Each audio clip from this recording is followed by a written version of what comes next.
You ask Tiger to solve. This deals with linear equations with one unknown. The final result is n equals 5. Let's solve it step by step.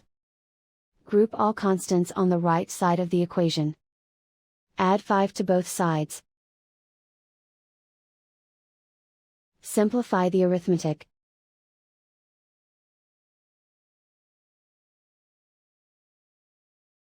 Isolate the n. Divide both sides by 3. Simplify the fraction. Find the greatest common factor of the numerator and denominator. Factor out and cancel the greatest common factor. And so the final result is n equals 5.